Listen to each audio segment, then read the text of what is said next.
Social media and news platforms must improve their efforts of providing hard of hearing, and deaf individuals accessibility to language and interaction. Currently, 1.5 billion people worldwide suffer from hearing loss.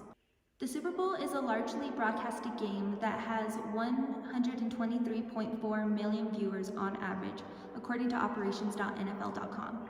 The deaf community in the United States in 2021 was 11 million individuals.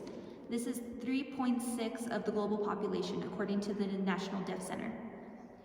This is from increasing numbers of individuals reporting difficulty of hearing to the NDC and the NCOA, and the number continues to grow.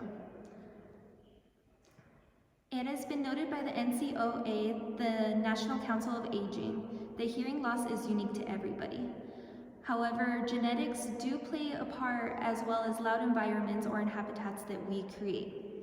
An increasing amount of hard of hearing and deaf audience members tune in each year. In order to obtain access to an ASL interpreter, you must first Google search a link on a separate device.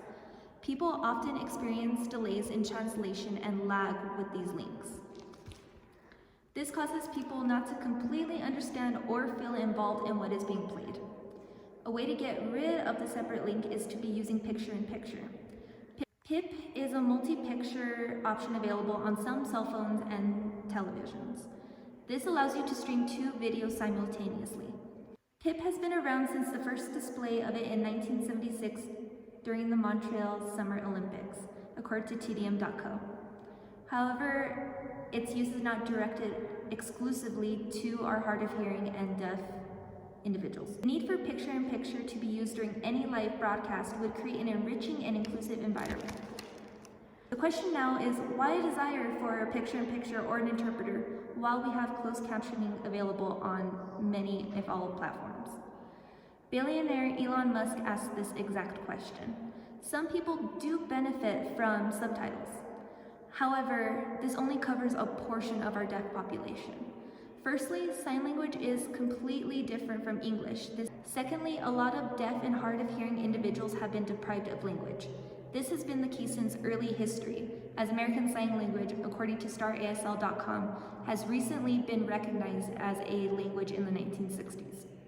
I could dive deep further into this, but this would include Alexander the Great's theory on learning, the visual alphabet, as well as oralism.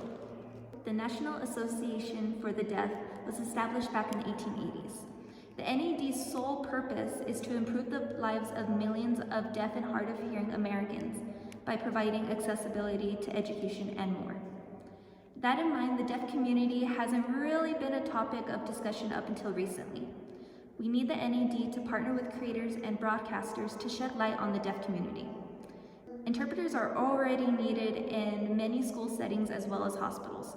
As technology continues to evolve in our lives, so will the need for an interpreter. If you want to be involved in the deaf community, as I have hinted, it is not exclusively for the deaf. There are many ways that you can learn ASL.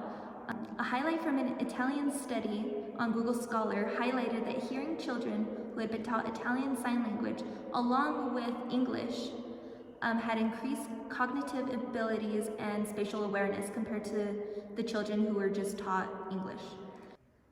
In a section of Confident Living, they highlighted why it is still beneficial for you to learn ASL regardless of age.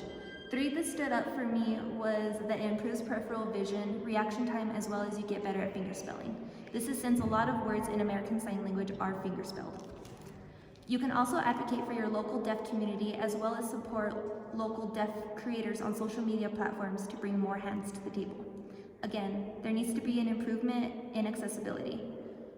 Communication improves when accessibility to language is provided. Thank you.